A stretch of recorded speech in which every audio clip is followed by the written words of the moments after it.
Quincy and Warren. I don't know if you guys notice it. That side is still dark, but when it's turned to my right on Quincy, guess what? They changed all the heads. The poles are the same, like I said, and they just changed the heads. All of a sudden, after like, I don't know, 10 years, the city of Boston decides to put these brighter lights up. So what this means is they knew they were doing something wrong, but they did it anyway. So that means there's no accountability in the city of Boston. A lot of people getting paid to do nothing. So the same money and effort it took you to put the old ones up, now you had to do twice the amount of work to get the same results. But why couldn't somebody study this on a paper or at a table and understand that the proper lights weren't being installed from the beginning? Now, the city councilors are just as guilty as the mayor because they know exactly what's going on. So it's a big game. I've been looking at how they operate and what they do. The politicians just play this game as if they're going to help you, but they're just doing lip service. Because I tried calling our city councilor from District 7, and she gave me nothing but lip service. She had her representative call me back. I asked him about that Blue Hill Ave over there with all the potholes and deteriorated streets for the last 5 years. She literally gave me a song and dance that we got a 3-year speed bump program, which has nothing to do with Blue Hill Ave whatsoever. I said, so you're talking about a 3-year speed bump program throughout the city of Boston. I'm talking about Blue Hill Ave. And I have a witness that stood by that whole conversation that proved that they were just ignorant to the whole situation. They have no idea what you're talking about. So Tanya Fernandez, whatever you want to call her name, she's a politician. She's only going to do what she wants to do. She's not going to listen to you. She had 3-4 opportunities to talk to me. She blew all 3 of them. Don't hold none of those people none of them are credible. None of them are credible. They all need to get out of there. Get them, just clean house, start off fresh. Matter of fact, do we really need city councilors at this point right now? Do we really need city councilors in the city of Boston? What do they do? Because I have went around and asked many people, what have your city councilor done for you? And most people don't even know who their city councilor is, believe it or not. They don't. Most people don't know who their city councilor is, never saw them before, and really don't even care who they are. That's how bad it is. I was like, what has your city councilor done in your community? They looked at me like, who's the city councilor? What do they do? I said, that's what I'm asking you. What have they done? So they don't know. They vote for a name, never seen the person before in their life. And somehow they get on the ballot. So look, this is Blue Hill Ave. The last video I did was a lot darker than this, so you compare the difference. No, this is Quincy Street, sorry. Quincy towards Blue Hill Ave. I always got to correct myself. So we're on Quincy Street right now, walking towards Blue Hill. Just want to show you. Before there was all kind of shadows over here. You can get mugged and robbed and whatever. There's no shadows anymore. Big difference. And for years, people talked about this. There's many streets in the city of Boston still in horrible conditions. Now, if you guys would like to, this is part of District 7. So you guys call down there, ask your city councilor, why did it take 6 years? We'll say 6 years. I don't know how long. It's more than 3. We'll say, why did it take so long for y'all to get adequate street lighting on a section of Blue Hill and a section of Quincy Street? Yes, ma'am. What do you got? Took more than 4 years for sure. So we'll say 6. So now you can compare the last video I did to this one and see the big difference. It happened on Norfolk Street. I'm gonna walk up the other side so you can see the the difference. I already did Blue Hill. And the only reason why they did Blue Hill, because they put those women of, I don't know if you want to call them women of Massachusetts, of women of something, colored women of Massachusetts, I guess you want to call it. And the other thing too, while we're on that subject, they didn't put people that should be up there on there. Like, for example, Cynthia Harris is not up there.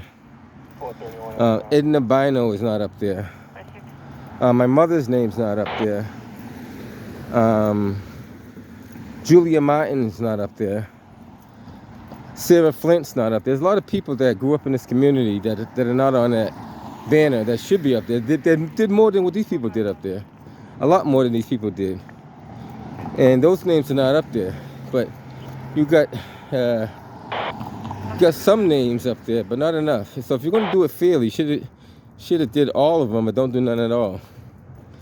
If that's the case, you should have lined the whole Blue whoever all the way to Mattapan Square, because I'm pretty sure you come up with enough names to get them all up there. And I'm only talking about the people of Roxbury. There's people of Dorchester. You even got people like Monica Cannon Grant. As much as you want to say what she did negatively, but she did positive things in the community as well. Her name's not up there. There's a lot of pictures that are not up there. And the list goes on and on. There's so many people.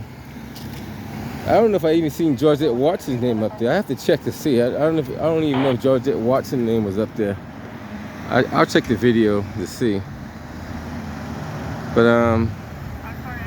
so Blue Hill Ave now is quite bright. See that? It's very bright now. Before it was never like that. We're at Quincy and Blue Hill.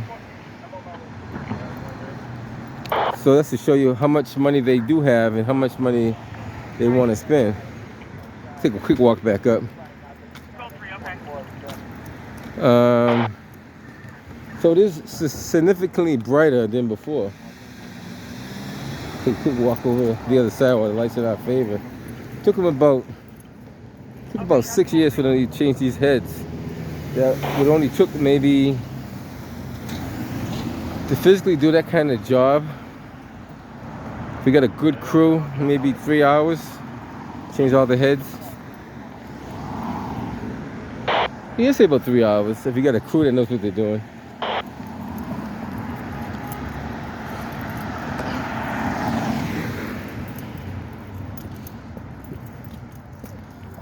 So now you can see the lights are a lot brighter. You can see the sidewalk, there's less shadows.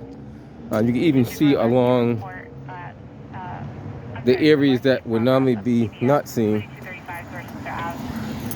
For one male and female stealing items inside the store, just left, heading towards Richmond. Now I gotta find out exactly when they put those lights up there. Those LED lights been up there for at least 5, maybe 6 years. Could be longer. But look at this. You actually can see the whole sidewalk.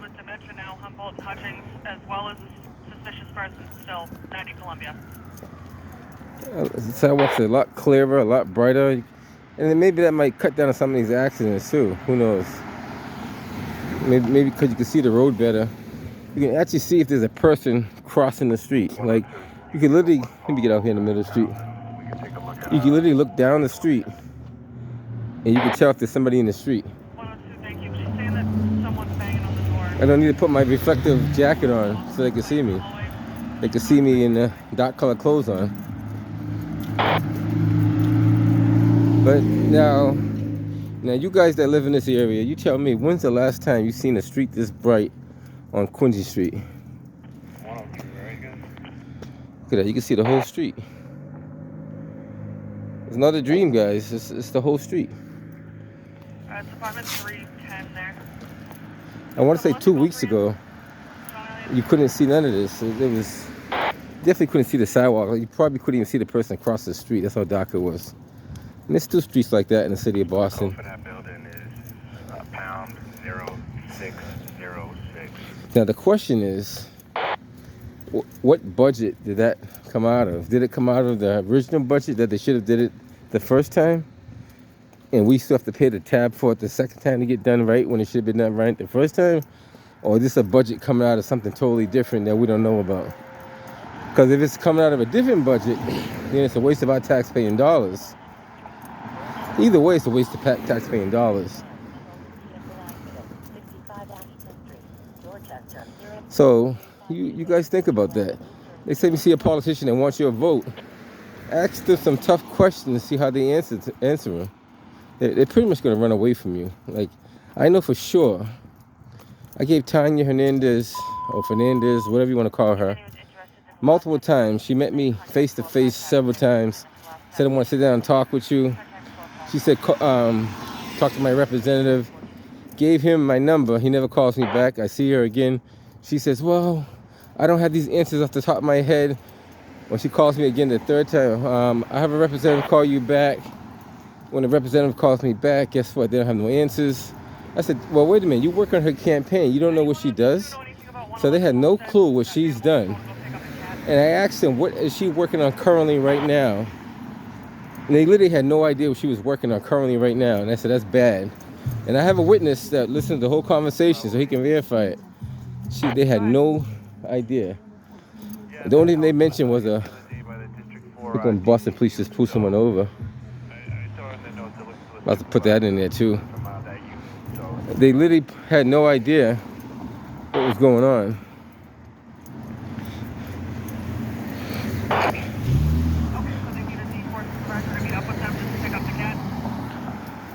It looks like, I'm just looking at the notes, it looks like animal control's trying to get in the house, so maybe that supervisor from the drug unit contacted them. Probably gonna be. Let's see what they got going on. We'll go check it out since we're on the scene. Oh, okay, I got you. That makes more sense. Can't help to check things out. I'll also see if I can get a hold of him on his cell phone. Okay, thank you.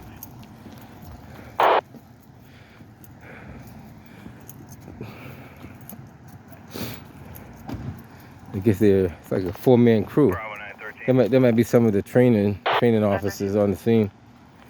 Ma'am, do we not have a service car available to go meet up for that missing person? Missing 80-year-old? There might be the OJT training class. Okay, thank you. They're all cleared up out of there now. Charlie, unit now for an MBA unknown injury 65 Ashton. All right, back to what I was talking about, the city councilor. One particular one. I haven't got on the other one's cases yet, but there's another person you need to know about too. That guy Russell, and he's supposed to be a state representative. I've been hearing a lot of things of how phony he is. And I met him maybe twice. And I'm kind of gearing towards the truth that he is phony. He has a hidden agenda that doesn't benefit the people in the community. And a couple of reasons why I say that. One, he's promoting the center running bus lane. I heard that from multiple different people say he supports that center running bus lane that goes down, that's going to be going down Blue Hill Ave to Mattapan. Also, I heard that City Councilor Ruthie, she supports that as well. And there's a few other people that do support that. So I want to confront them and ask them, how can you support small business and support that at the same time?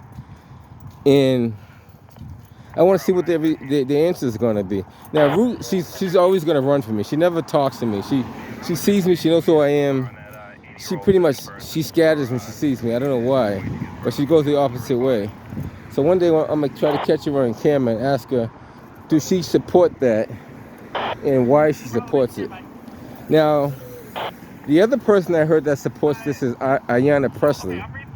Ayanna Presley, for some strange reason, has a hidden agenda behind this so-called center running bus lane. It's not going to help the community as far as traffic, and it's not going to help the community as far as business-wise. A lot of business may lose business because they may not have adequate parking. Residential parking is going to be scarce. There's going to be a whole lot of accidents on Blue Hill Ave if they ever do that. And keep in mind, Blue Hill Ave is Route 28, basically. Imagine having all those cars coming out of Milton, trying to get through Boston on a single lane going each way.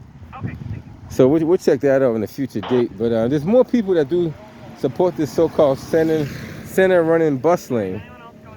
And what I like to do is get a one-on-one with them and ask them, why do they support it? Why can't that money go into something else does the money have to go into a center running bus lane? And my next thing is I want to talk to some of the people who live and work along that stretch of Blue Who Ave and see what they think about it. Because last time, you noticed, they said they talked to people in the community. I walked door to door. I talked to a lot of people in the community.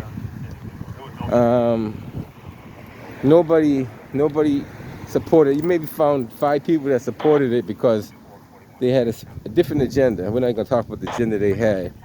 But there were organizations that are very vocal on these politicians that are taking over our community, and you're going to hear a lot more of them speak up now because they know what they're trying to do. I'm not going to say their names, but you'll be hearing about them in the future. And they may expose some of the stuff the politicians are doing because they have every right to. And so if you guys keep doing the dirt's going to have to come out because it's too much to hide, you know? All these kickbacks and stuff like that has to stop. And Mayor Wu, we'll save her for another time. Now these people right here, do you know who these people are at all? Have you ever seen these people? Have you ever met these people?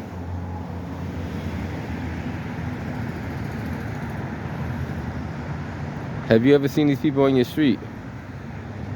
Fix, Mass and Cast. Oh, that's another one. Oh my God. Mass and Cast is a joke.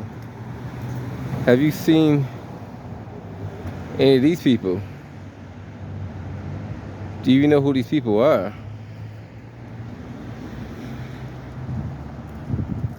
Oh wow, I don't think so. I've seen this person around a few times. They usually could find this person around the Roxbury post office, sometime in Brigham Circle area. Everybody should know who this person is. That's the person that will give you some kind of lip service that doesn't make any sense. They're gonna not tell you the full truth. They're gonna tell you what they want you to hear, but they're not gonna tell you the truth. And if you get something to speak on, how about let everybody share with everybody? Like if you're too afraid to say it, then don't say nothing at all. But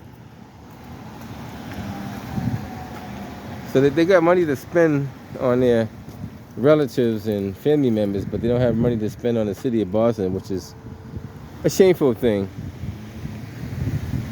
And I happen to know,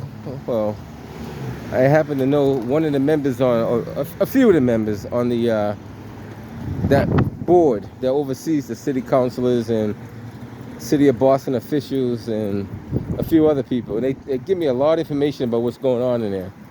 And it's so hypocritical. I think we should fire every single one of them and start over from scratch. That's how bad it is. All right, guys, I'm headed up out of here. I just want to show you the lights on Quincy Street. How bright it is now, how it used to be. And if anything else comes up, we'll get right back to you guys. Look at that, just a changing of the heads makes a big difference. Excuse me, the changing of the heads. And I knew that from the beginning, so I know these guys knew. Matter of fact, who's in charge of public works? We need to point that guy out too. We need to find out who's the chief operation manager of public works and how he let that fly. No, what? Yeah, that's gonna be something that's gonna happen in the future. We're gonna find out who's the guy in charge of public works, and oh yeah, we gotta get out. We gotta expose them all, guys. Catch you guys in the next one.